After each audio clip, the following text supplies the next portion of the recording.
தமிழக வெற்றிக் கழகம் கட்சியிலிருந்து புசி ஆனந்த் உள்ளிட்ட இரண்டாம் கட்ட தலைவர்களை நீக்க வேண்டும் என்ற கோரிக்கையை விஜய்க்கு நெருக்கமான சிலர் வைத்து உள்ளார்களாம். கரூர் சம்பவத்துக்கு பின் தமிழக வெற்றிக் கழகம் கட்சி கடுமையான பிரச்சனைகளை எதிர்கொண்டு வருகிறது. டஜன் கணக்கில் கட்சிக்கு எதிராக வழக்கு பதியப்பட்டு உள்ளது. கட்சியின் தலைவர் விஜய் கூட கைது செய்யப்படலாம் என்கிற சூழல் நிலவுகிறது. இந்த விவகாரத்தை எதிர்கொள்ள வேண்டியது பொதுச் செயலாளர் கடமை. ஆனால் பொதுச் செயலாளர் புஷி ஆனந்த் இந்த விவகாரங்களை எதிர்கொள்ளாமல் தலைமறைவாகிவிட்டார். தனக்கு ஜாமீன் கிடைக்கவில்லை என்று உச்சநீதிமன்றத்தில் மனு தாக்கல் செய்துள்ளார். இதில் அறிவிப்பு வரும் வரை தலைமறைவாகவே அவர் இருப்பார் என்று கூறப்படுகிறது. இன்னொரு பக்கம் நிர்மல்குமார் தலைமறைவாக உள்ளார்.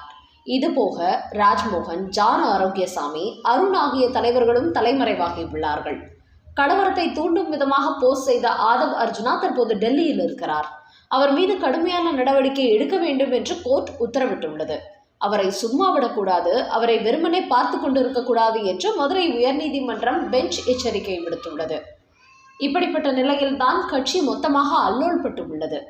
இதையடுத்து தமிழக வெற்றிக் கழகம் கட்சியிலிருந்து புஷி ஆனந்த் உள்ளிட்ட இரண்டாம் கட்ட தலைவர்களை நீக்க வேண்டும் என்ற கோரிக்கைகளை விஜய்க்கு நெருக்கமான சிலர் வைத்துள்ளார்களாம்.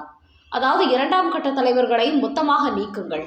விஜயகாந்த், எம்ஜிஆர், ஜெயலலிதா ஆகியோருக்கு வலுவான இரண்டாம் கட்ட தலைவர்கள் இருந்தனர். அதே போல நல்ல இரண்டாம் கட்ட தலைவர்களை களமிறக்குங்கள். அதுதான் சரியாக இருக்கும். இவர்களுக்கு அரசியல் தெரியாது, இவர்கள் இருந்தால் விஜய் அரசியல் செய்ய முடியாது என்று கடுமையான விமர்சனங்கள் வைக்கப்பட்டுள்ளன. அதோடு உங்கள் அப்பா S.A. சந்திரசேகர் இவர்களை பற்றி ஏற்கனவே எச்சரித்திருந்தார். முக்கியமாக புஷி ஆனந்த் சரியில்லை என்று ஏற்கனவே S.A. சந்திரசேகர் எச்சரித்திருந்தார். அவர் சொன்னதை விஜய் கேட்க வேண்டும். இவர்களை வெளியே அனுப்ப வேண்டும். கட்சிக்குள்ளே S.A. சந்திரசேகர் கொண்டு வரப்பட வேண்டும். அப்பாவுடன் விஜய் நெருக்கமாக வேண்டும். S.A. சந்திரசேகர் அரசியல் தெரிந்தவர். ஒரு காலத்தில் திமுகவுடன் நெருக்கமாக இருந்தவர்.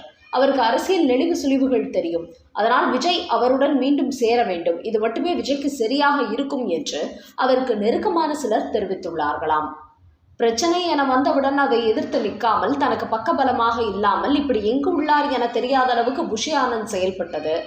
நான் எதுவானாலும் தலைவருடன் நிற்பேன் என கூறிய ஆதவ் அர்ஜுனா இப்போது டெல்லி சென்றது என கட்சியில் நடந்த சில விஷயங்களால் விஜய் தனக்கு நெருக்கமானவர்கள் சொல்லும் கருத்தை கேட்டு இப்போது தன் அப்பாவிடம் சென்று ஆலோசனை கேட்டு அவரை கட்சிக்குள் கொண்டு வரவும் புஷி ஆனந்தை வெளியேற்றவும் விஜய் முடிவெடுத்திருப்பதாக தகவல் கிடைத்துள்ளது.